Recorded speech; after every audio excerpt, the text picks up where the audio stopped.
Sejam bem-vindos à minha casa, meus irmãos. Levar o nosso pensamento a Deus, Pai Criador, agradecendo por tudo que Ele tão bondosamente nos oferece. Muito particularmente por essa oportunidade reencarnatória que nos concedeu. Chance a mais para que nós consigamos alcançar o grande objetivo da perfeição moral.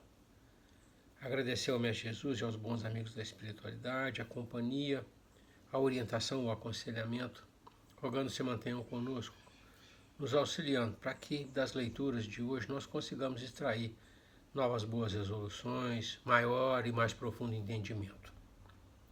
Que a paz do Mestre Jesus inunde os corações dos nossos irmãos, que a luz do Mestre se derrame sobre o nosso ambiente de trabalho. Que assim seja. Nós estamos estudando o Livro dos Espíritos, parte segunda, do Mundo Espírita, e capítulo 9, da intervenção dos espíritos no mundo corporal. E na semana que passou, nós abordamos dois temas, na verdade um tema só que nós conseguimos vencer, o outro nós só iniciamos, Então nós nos propusemos fazer processos e convulsionários. Conseguimos ver as questões relativamente à obsessão e ficamos só com a introdução do assunto convulsionários. E eu vou voltar à leitura da semana passada, porque lá eu acabei me enrolando de uma tal maneira e a informação ficou truncada e imprecisa. Lá no minuto 47:20 até 47:40, quando eu falava a respeito do Livro dos Espíritos e da Revista Espírita, citando que o relato constante do Livro dos Espíritos é um relato que foi originalmente ou inicialmente colocado na Revista Espírita de um ano, 2 anos antes. Então, o Livro dos Espíritos, primeira edição 1857, a Revista Espírita, que trouxe o relato a respeito dos convulsionários de Saint-Médard, que fala do nosso diácono de Paris, François Paris, ela é de 1859, 2 anos depois. Só que o Livro dos Espíritos foi revisado. Isso eu não. Então, em 1857, com 501 questões, não se tratou desse assunto. Em 1859, a Revista Espírita trouxe o relato a respeito dos convulsionários de Saint-Médard. E estava em curso a revisão do Livro dos Espíritos, que foi em segunda edição, que é essa que nós usamos hoje, com 1019 questões, praticamente dobrou o Livro dos Espíritos, é de 1860. Primeira edição 1857, o assunto não constava. A Revista Espírita trouxe esse assunto em 1859, 2 anos depois. O Livro dos Espíritos estava em processo de revisão e ampliação, ele foi revisado e ampliado, e este assunto entrou na segunda edição de 1860. Este livro que nós temos hoje, com 1019 questões. Muito bem. A informação minha lá ficou truncada e tal, por isso que eu estou fazendo essa ênfase. Ficou parecendo que era um assunto que saiu do nada, ou que tinha entrado no Livro dos Espíritos, primeira edição. Não é verdade. Ele entrou na segunda edição. Muito bem. Vamos voltar então ao nosso caso. Hoje nós vamos tratar de convulsionários. Nós começamos a leitura semana passada, as notícias históricas e tal. E o outro tema é a afeição que os espíritos votam a certas pessoas. Poucas questões, e muitos comentários. Voltando ao assunto, os convulsionários de Saint-Médard, para que fique bem claro e eu não deixe nenhuma informação truncada como eu deixei na semana passada, nós vamos repassar a notícia constante da Revista Espírita de 1859, novembro, que dá conta, né, deste fenômeno, deste evento que foi intitulado na revista Os Convulsionários de Saint Médard. 15 de julho de 1859, na Sociedade Espírita de Paris, foi trazida essa notícia e, na sequência dessa informação, foi feita a evocação, né, do cidadão, do espírito, né, do diácono, né, e lhe foram feitas questões. A notícia que foi trazida era que François Paris, famoso diácono de Paris, falecido em 1727, 100 anos atrás, 130 anos antes, falecido em 1727, aos 37 anos de idade, né, era o filho mais velho de um alto funcionário, mas de saída ele fez a opção pela carreira eclesiástica. As tendências religiosas dele falaram mais alto. Após a morte do pai, que ele não sucedeu, né, como era comum, né, os filhos sucederem os pais nas atividades políticas, profissionais, após a morte do pai, ele abandonou todos os bens de família em favor do irmão, né, e entregou-se à carreira eclesiástica, inicialmente ensinando catecismo, depois encarregando-se da direção de alguns clérigos, né? O cardeal de Noailles, uma autoridade eclesiástica da área, vendo o trabalho dele, até cogitou, né, de que ele assumisse a paróquia, né, a paróquia de Noailles, né, e ele já tinha feito a opção por retirar-se, né, por dedicar-se à oração, às práticas mais rigorosas da penitência e ao trabalho manual. Recolheu-se, né, a uma casa, né, no bairro de São Marcelo, em Paris, e lá entregou seus trabalhos manuais, fazia meias para o pessoal morador de rua. O que é interessante é o seguinte, né, ele era tido como um camarada vinculado a uma corrente do catolicismo chamada jansenismo, né, mas ele tinha assumido o compromisso, né, com 4 bispos que orientavam, que ele tinha se vinculado a uma corrente, né, que negou, né, em acatamento a uma bula papal, né, negou a corrente jansenista do cristianismo, do catolicismo, melhor dizendo. Então, ele era tido como jansenista, mas ele não de forma alguma tinha aderido ao jansenismo. Muito pelo contrário, ele tinha aderido aos bispos, né, que condenavam o jansenismo. Mas muito bem. Falecido, o irmão mandou construir uma capela, um sepulcro, né, no cemitério de Saint Médard. Saint Médard, por isso o convulsionário de Saint Médard. E esse túmulo começou a atrair muitos peregrinos. E essas peregrinações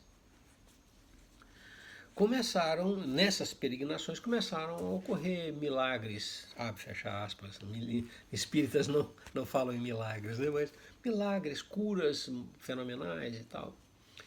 E, além disso, algumas convulsões, gente que convulsionava, né?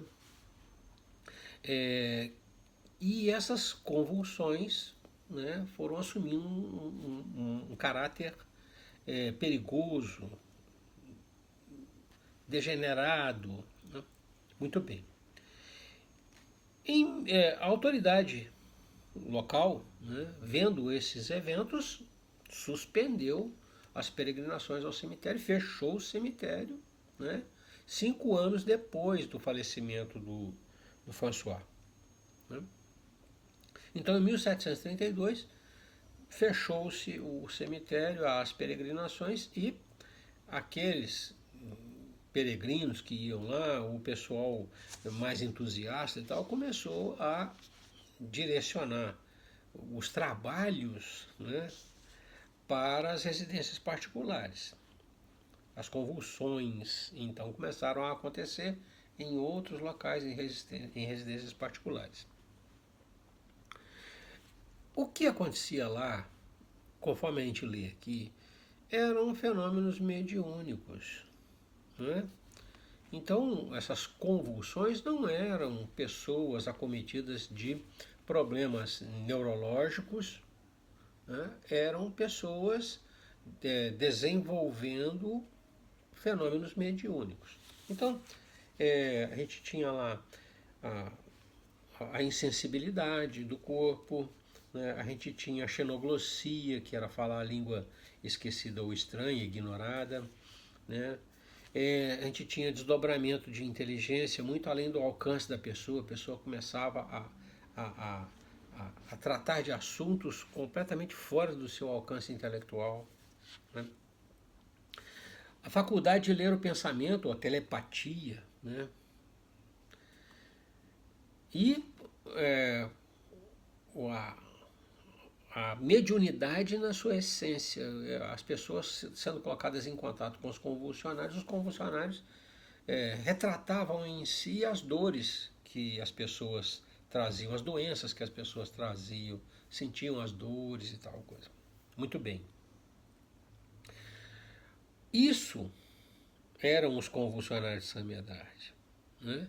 Eram pessoas, obviamente, médiums sensitivos, né, que em função do local, em função vamos dizer assim, do ambiente psíquico, né, entravam em trabalho mediúnico, em associação com a espiritualidade presente e desenvolviam os fenômenos. Muito bem. Isso, né, era a notícia, e aí na evocação, o que chama a atenção é que François Paris, que é o diácono, né, ele dá informações que desmistificam aquilo que acontecia lá. Então, por exemplo, quando ele é perguntado qual a causa dos fenômenos que aconteciam lá no cemitério, ele responde assim: intriga e magnetismo. Intriga no sentido de trapaça, de ardil, né? No sentido de haver ali também alguma coisa, né, que não era mediunidade, que eram aproveitadores. Então, essa resposta chama muita atenção. A pergunta que ele faz a respeito de por que quando a autoridade fecha o cemitério, né, os fenômenos cessaram, né? E ele diz, olha, e ele perguntam a ele, olha, a autoridade tinha tanta autoridade assim que não permitiu que os fenômenos prosseguissem, né? E ele diz, não, quem não permitiu foi Deus. Ele diz, quis Deus fazer cessar a coisa, porque havia degenerado em abuso e escândalo. Foi preciso um meio para interromper aquilo, e Deus empregou a autoridade dos homens. E a mais, vamos chamar assim, a mais contundente das respostas dele é quando perguntam a ele, uma vez que ele não participava das curas, e ele disse taxativamente que ele não participava das curas, né, que aconteciam lá, por que o túmulo dele era a referência, e ele diz, olha, eu não fui consultado, né? Eles escolheram meu túmulo certamente por uma forma calculada. Ele era uma pessoa tida como, fecha aspas, santa, né? Um homem recluso, dedicado à prece, às disciplinas rigorosas, né, da penitência. E mais que isso, era um benemérito, era um benfeitor, ele fazia meias para distribuir às pessoas, né, que moravam na rua. Então ele diz, olha, me pegaram porque eu tinha uma determinada fama, vamos usar esse termo, né? Era uma referência notável, notória, né? E as opiniões dele, o procedimento dele era público, né? Por conta disso, escolheram, ele diz, por conta disso escolheram o meu túmulo, né? Mas eu fui explorado. Ele diz taxativamente, exploraram a minha imagem, eu não participava daquilo. Muito bem. Em função disso, em função dessa notícia, o Livro dos Espíritos abriu o tema. Então, com 3 perguntas, somente 3 perguntas a respeito de convulsionários. E os irmãos vão ver que as respostas que são dadas às perguntas vai em cima disso que eu estou relatando aqui, muito sumariamente. Tem muita coisa mais interessante ali, tem outras coisas interessantes ali que eu não abordei. Vamos lá então. Convulsionários, questão 481. Pergunta ao orientador. Kardec pergunta, desempenham os espíritos algum papel nos fenômenos que se dão com os indivíduos chamados convulsionários? Eu chamo a atenção que aqui ele não faz menção àquela notícia, ele não faz menção a François Paris, a pessoa, ele não faz menção ao cemitério de São Médard, ele não faz menção àqueles 5 anos de peregrinação, não. Ele pergunta genericamente, convulsionários, não aqueles, convulsionários.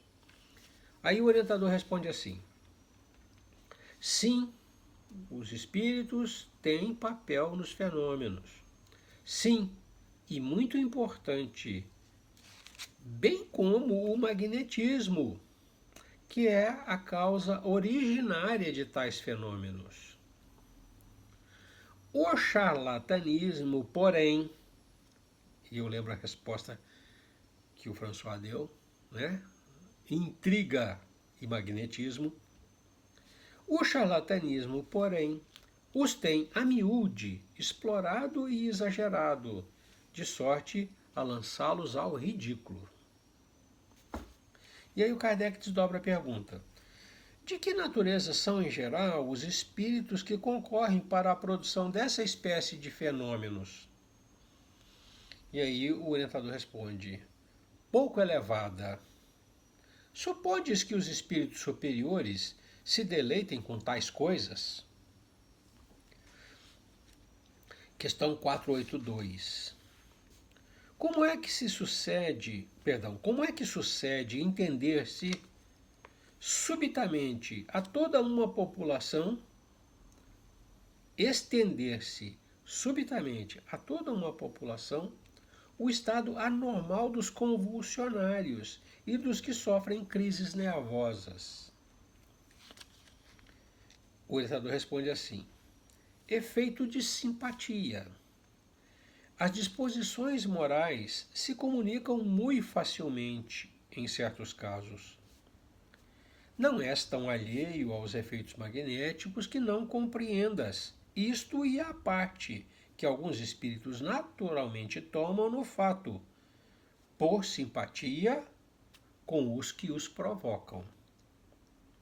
E aí uma nota, ele diz assim, entre as singulares faculdades que se notam nos convulsionários, algumas facilmente se reconhecem, de que numerosos exemplos oferecem o sonambulismo e o magnetismo, tais como, além de outras, a insensibilidade física, a leitura do pensamento, a transmissão das dores por simpatia, etc.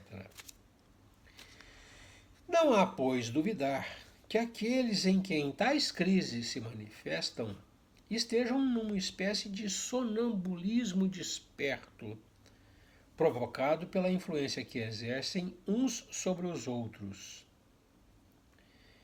Eles são ao mesmo tempo magnetizadores e magnetizados inconscientemente. Essas duas questões, como aquele evento lá começava com um e aí iam pipocando outras pessoas com os mesmos fenômenos, né? O que chamava a atenção era exatamente isso. Daqui a pouco muita gente estava tomada das tais convulsões. E aí o Kardec pergunta, mas como é que pode uma coisa dessas, né? Um efeito se estender assim? E ele diz, olha, por simpatia. Obviamente, o ambiente criado ensejava que outros, né, sintonizassem e entrassem na produção de fenômenos. Aqueles que tinham essa disposição orgânica, a mediunidade sensitiva, vamos dizer assim. O que acontecia, e ele chama efeito de simpatia, é o que a gente conhece hoje na psicologia como o efeito manada.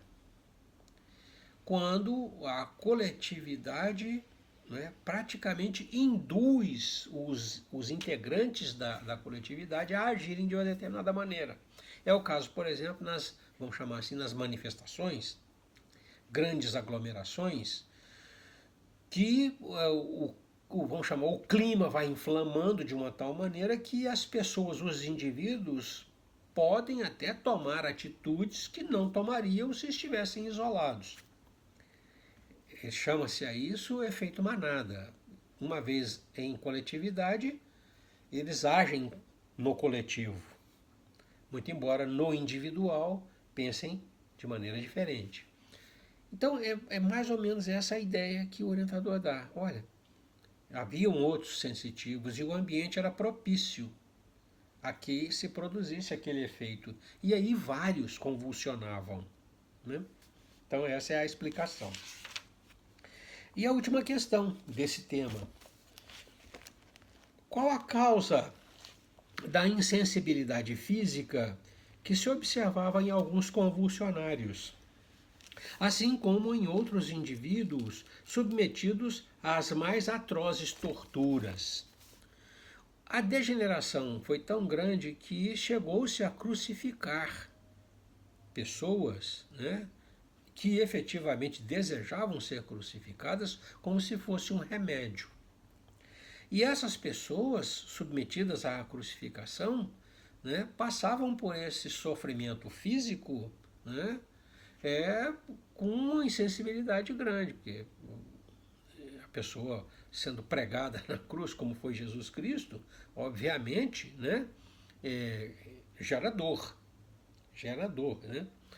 E aí a pergunta do Kardec, de onde é que sai essa insensibilidade? Por que essa insensibilidade? E aí o orientador responde assim, em alguns é exclusivamente efeito do magnetismo, que atua sobre o sistema nervoso do mesmo modo que certas substâncias. Em outros casos, a exaltação do pensamento embota a sensibilidade. Dir-se-ia que nestes, os que a exaltação do pensamento embota a sensibilidade, dir-se-ia que nestes a vida se retirou do corpo para se concentrar toda no espírito. Não sabeis que quando o espírito está vivamente preocupado com uma coisa, o corpo nada sente, nada vê e nada ouve? E aí tem uma nota embaixo. A exaltação fanática e o entusiasmo hão provocado em casos de suplícios múltiplos exemplos de uma calma e de um sangue frio que não seriam capazes de triunfar de uma dor aguda, senão admitindo-se que a sensibilidade se acha neutralizada, como por efeito de um anestésico. Sabe-se que, no ardor da batalha, combatentes há que não se apercebem que estão gravemente feridos, ao passo que, em circunstâncias ordinárias, uma simples arranhadura os poria trêmulos. Visto que esses fenômenos dependem de uma causa física e da ação de certos espíritos, lícito se torna perguntar como há podido uma autoridade pública fazê-los cessar em alguns casos. Simples a razão. Meramente secundária é aqui a ação dos espíritos, que nada mais fazem do que aproveitar-se de uma disposição natural. A autoridade não suprimiu essa disposição, mas a causa que a entretinha e exaltava. De ativa que era, passou esta a ser latente. E a autoridade teve razão para assim proceder, porque o fato resultava abuso e escândalo. Sabe-se demais que semelhante intervenção nenhum poder absolutamente tem quando a ação dos espíritos é direta e espontânea. Nessa nota nós temos duas coisas, né? A primeira, que é importante, fala da insensibilidade, né? Este efeito, ele se dá pelo descasamento, vou usar esse termo, pelo descasamento, né, entre espírito e corpo. O espírito refere às dores que o corpo sente. Se você tem um descasamento, eu usei o termo descasamento, se você tem um bloqueio dessa comunicação, né, as dores do corpo não são referidas para o espírito. Então, quando se fala aqui em magnetismo, né, e aí a gente tem as causas, ele falou exaltação do pensamento ou magnetismo, você tem também as causas que induzem a exaltação do pensamento. Quando você tem esses fenômenos, a exaltação do pensamento e o magnetismo, né, é adequado o ambiente para que haja esse esse descolamento entre alma e espírito. O que a gente vê aqui, né, é exatamente isso. A mesma coisa acontece, né, na catalepsia. Nós já vimos isso lá atrás, né? Então, em processos mais profundos de emancipação da alma, né, a gente tem inclusive essa insensibilidade, esse descontrole do corpo. O corpo fica lá como se estivesse morto, por exemplo, né, reduz o batimento cardíaco, reduz a respiração e não está morto, né? E ele não consegue transferir para o espírito aquilo que ele sente, porque ele está isolado do ambiente. Vocês lembram disso? O segundo aspecto é quando ele fala da autoridade pública, né? O cemitério foi fechado. O evento lá em 1732 fechou-se o cemitério. E aí ficou a questão, né, se a autoridade pública tinha efetivamente cessado os fenômenos. Eles, olha, a ação dos espíritos é secundária. O que foi feito foi você tirar, vamos dizer que seja o ambiente propício para que os médiuns abrissem a sua capacidade mediúnica para a influenciação do espírito. Então, quando os peregrinos iam ao túmulo, né, concentração, toda aquela aura, tudo aquilo propiciava uma abertura mediúnica e a facilidade para a ação dos espíritos presentes ali. Então ele diz, olha, o que a autoridade fez foi retirar o ambiente. Ela não bloqueou a mediunidade e não expulsou os espíritos. Ela simplesmente retirou o ambiente que propiciava a imersão dos médiuns naquele ambiente, naquele clima, naquela atmosfera que propiciava as manifestações. Basicamente é isso. E aí nós entramos no segundo tema, né? Vamos tentar vencê-lo. Eu avancei também ali, vamos ver. Mas nós temos aqui 5 perguntas, vai ser fácil. E é fácil de entender. A afeição que os espíritos votam a certas pessoas.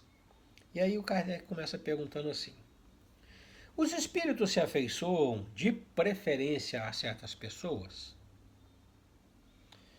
E aí, essa é a questão 484. E aí o nosso orientador responde assim: os bons espíritos simpatizam com os homens de bem, ou suscetíveis de se melhorar. Os espíritos inferiores com os homens viciosos, ou com os que podem tornar-se tais. Daí suas afeições, como consequência da conformidade de sentimentos. Aqui, mais uma vez, né, nós temos, e agora com todas as palavras, a afinidade definindo a aproximação e as companhias. Então, os bons simpatizam com os homens de bem ou suscetíveis de se melhorar, aqueles que estão no processo de buscar a melhora. Os maus, ou inferiores, como ele diz, né, com os homens viciosos, ou que têm a tendência à viciação e não combatem essa tendência. É uma questão, então, de conformidade de sentimentos. A afeição, então, é conformidade, consequência de conformidade de sentimentos. Questão 485.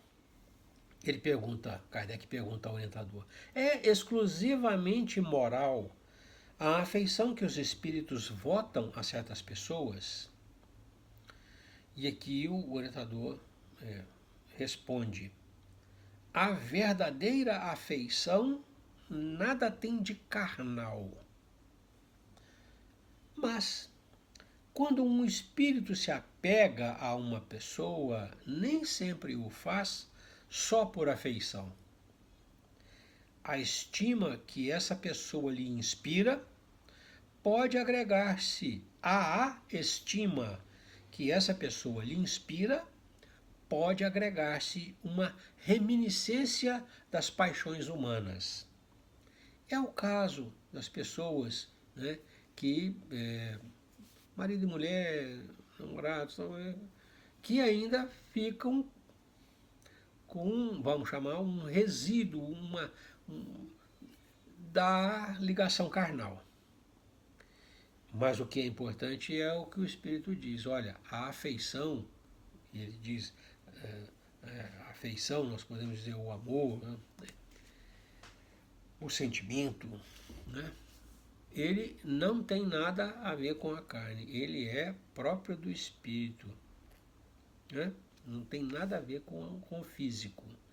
Então, a afeição nada tem de carnal.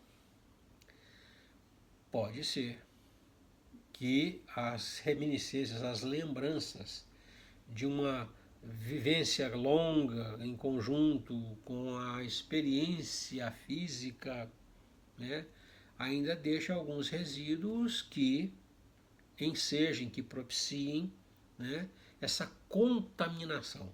Mas o sentimento não tem nada a ver com o físico. Questão 486. Interessam-se os espíritos pelas nossas desgraças e pela nossa prosperidade?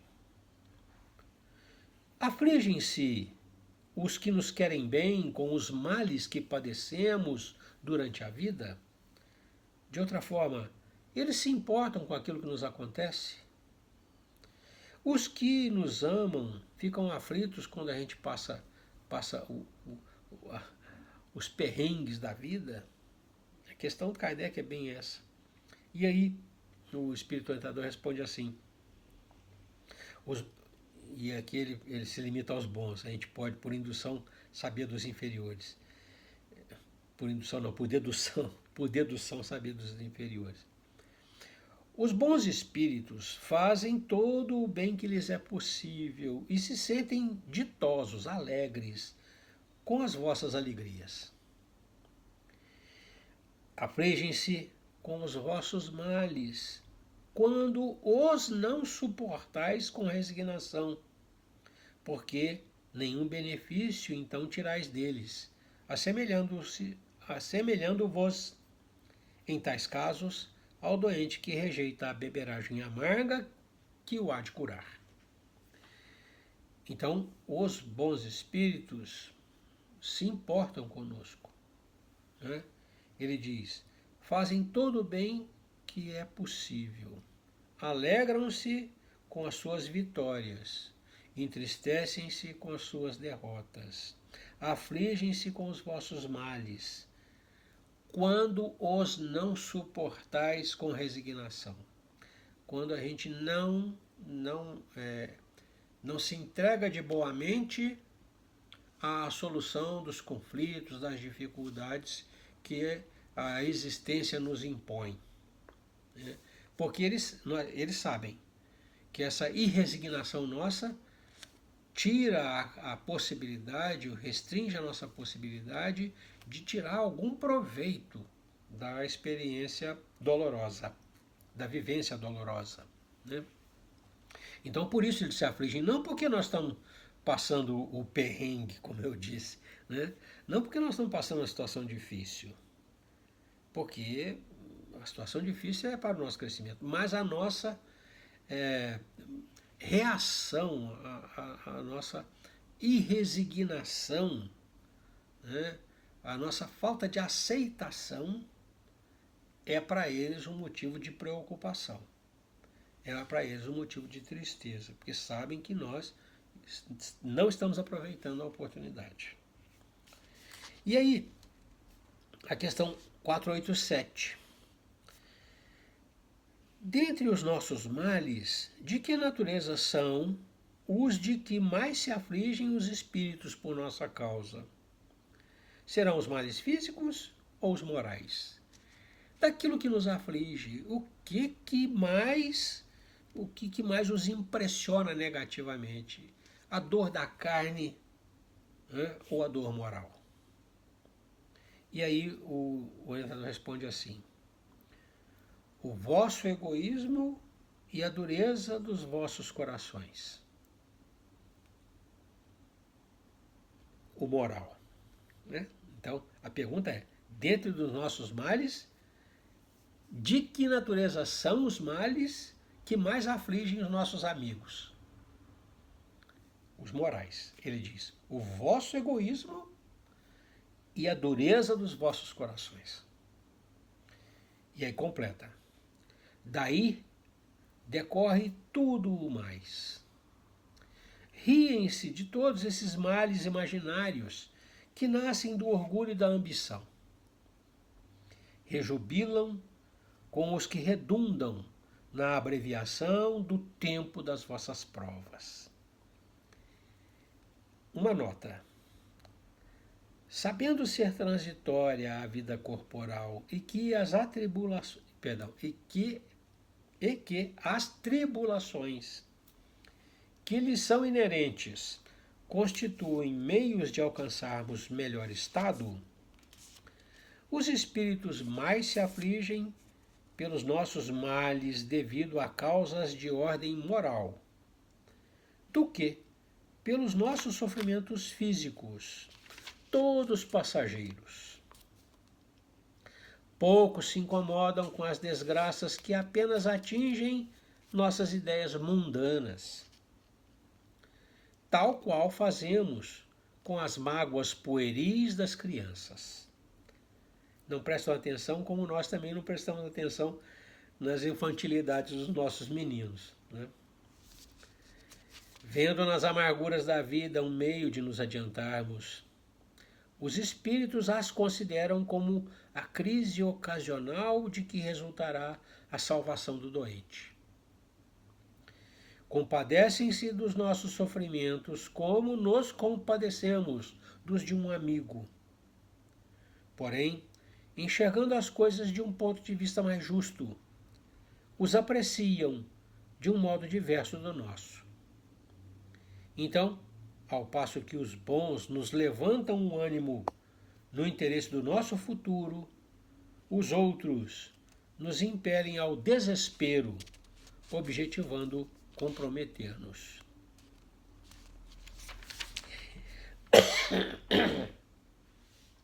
Desculpem, essa questão ela é relevante porque ela coloca em verdadeira grandeza, né, aquilo que efetivamente é a fonte da nossa felicidade. Então, nós relacionamos a nossa felicidade a alegrias passageiras, a uma série de coisas que têm uma finitude grande. Acontece hoje, amanhã você não lembra mais, e aquilo, a gente acha que aquilo é a fonte da felicidade. Coisas que têm que se renovar todo santo dia para você manter a felicidade. Quando a gente olha de outro ponto de vista, a gente entende que a felicidade, aquela perene, aquela permanente, né, ela é oriunda de um estado de satisfação íntima. Então, quando a gente começa a entender que esse estado de satisfação íntima, né, é a coisa mais importante, né, então a gente começa a também entender quais são as coisas que nós temos que melhorar em nós, né? Quando ele diz, olha, o seu egoísmo e a dureza do seu coração é a fonte de todo o mal que te aflige, é a fonte de tudo que te faz infeliz, né? E esse mal, né, é aquele que os nossos amigos espirituais mais se preocupam e se afligem, porque sabem, né, que exigem ação pronta, que exigem uma visão clara, né?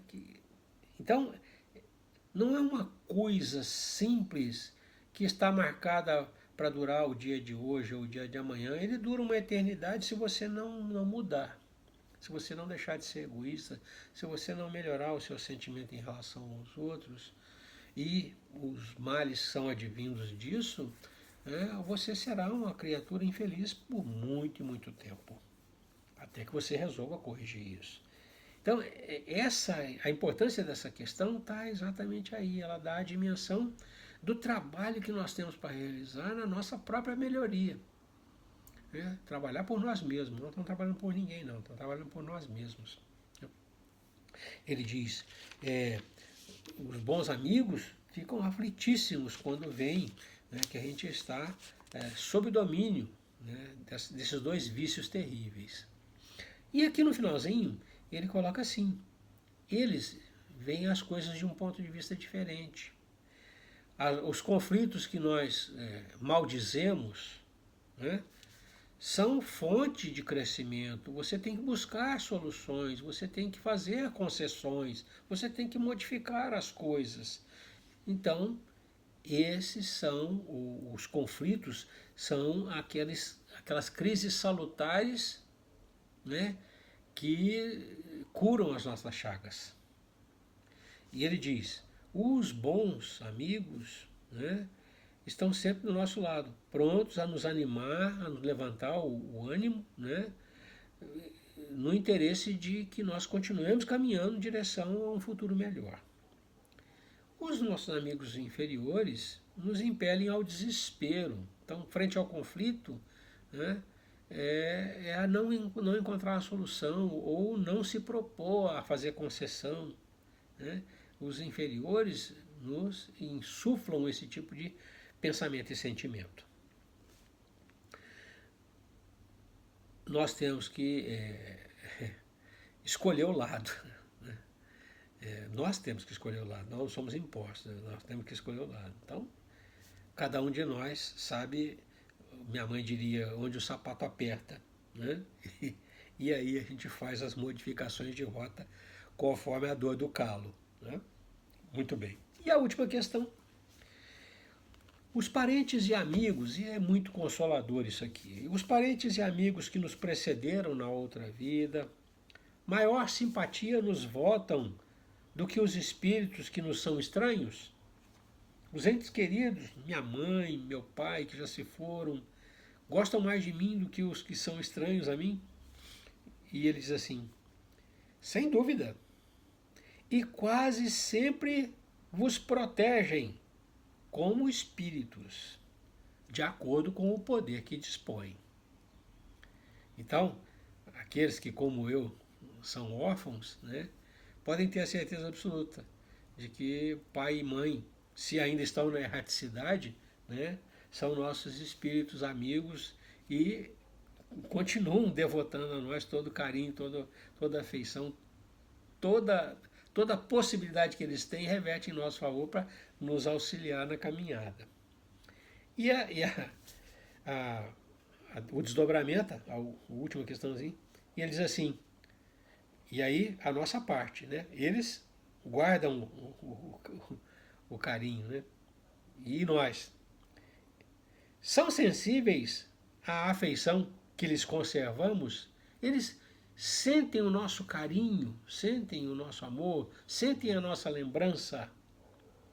E o orientador responde assim, muito sensíveis, mas esquecem-se dos que os esquecem. Então, manter vivo na nossa mente, manter sempre presente no nosso pensamento o ente querido, é um elo de ligação que nos anima e o anima, né? Que mantém esse vínculo, mantém esse apoio mútuo. Ele diz, eles são muito sensíveis ao sentimento que a gente nutre, a gente continua nutrindo em relação a eles. Mas faz uma declaração também solene e sombria, né? Mas esquecem-se daqueles que se esquecem deles. Esquecem-se dos que os olvidam. Semana que vem, nós vamos entrar num tema longo.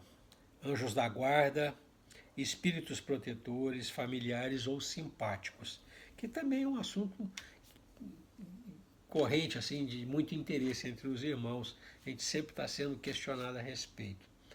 É um assunto longo, vai demandar bastante tempo, são 35 questões, é uma parte longa, mas muito interessante. Então eu convido os irmãos, né, para o prosseguimento na semana que vem, quando nós vamos ver então anjos da guarda, espíritos protetores, familiares ou simpáticos. Se os irmãos tiverem qualquer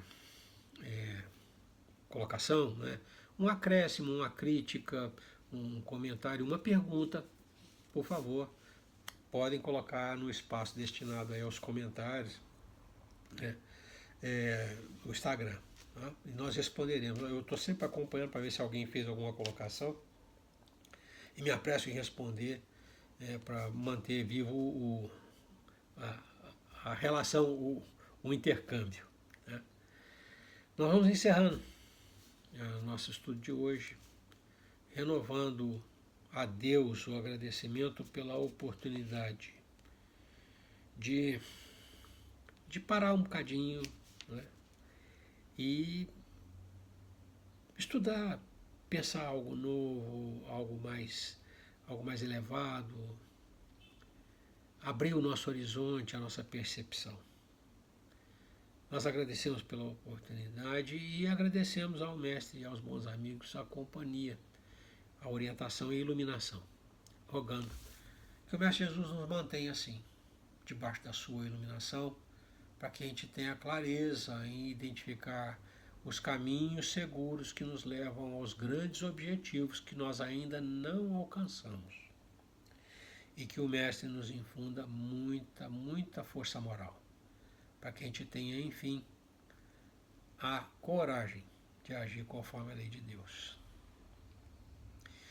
Muita paz e muita luz é o que eu desejo aos meus irmãos.